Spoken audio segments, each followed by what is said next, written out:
Высоко в горах Таджикистана живет кошка, столь неуловимая, что ее крайне редко удавалось встречать и снимать, вплоть до недавнего времени. Мы решили в этом фильме раскрыть все тайны этого мистического зверя. Это икона пустоши. Мы проникли куда дальше, чем предполагалось.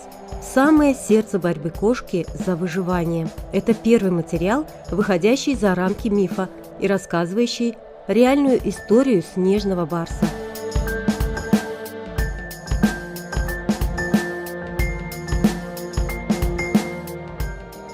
Флора и фауна Таджикистана очень богаты.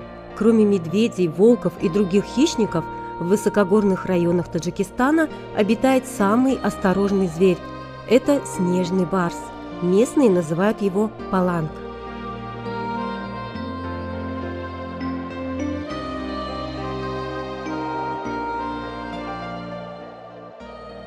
Это очень осторожный зверь, отлично приспособленный к суровым условиям высокогорий.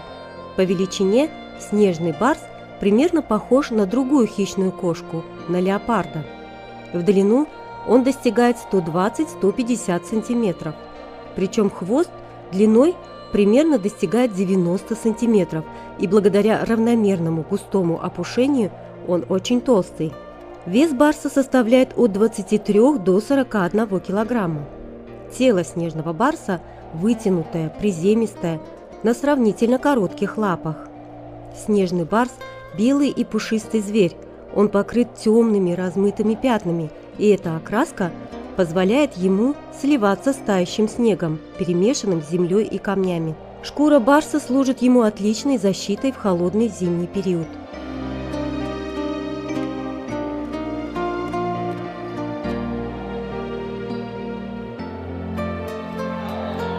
Летом барс живет около снежной линии, а зимой берет след за копытными и спускается вниз.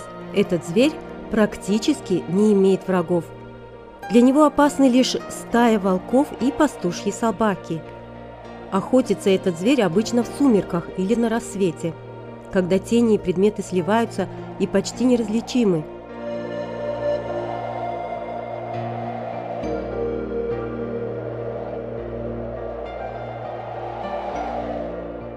Снежный барс приближается к объекту своей охоты на близкое расстояние, чему в немалой степени способствует его окраска, а затем в 2-3 прыжка настигает свою жертву.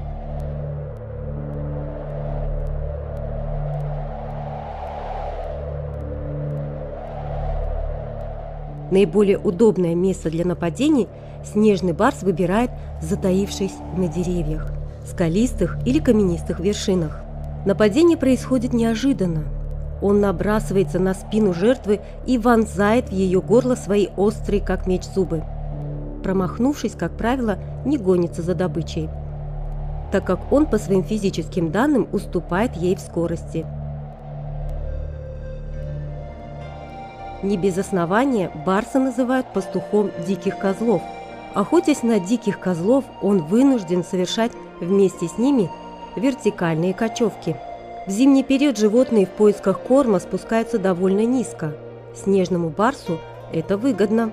Он следует за ними словно тень. Обычно он идет параллельно, выше или ниже своей жертвы, чтобы подобрать удобный момент для нападения.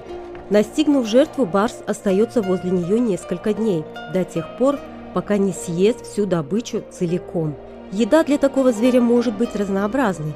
Барс охотится главным образом на копытных, иногда ловит зайцев, сурков, кекликов и уралов.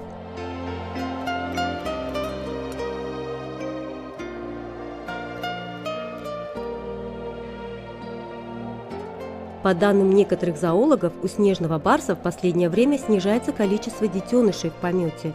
Причиной этому служит ухудшение его кормовой базы и разгул браконьерства.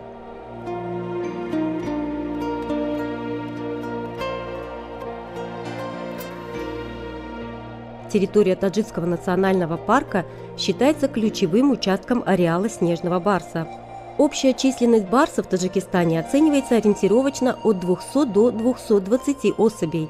По данным, на территории Таджикского национального парка обитает примерно 140 особей, что составляет 64% от общей популяции барсов в Таджикистане. Нужно отметить, что в 1988 году снежному барсу придан статус «редкий вид, имеющий тенденцию к сокращению численности», и всякое изъятие его из природы буквально запрещено.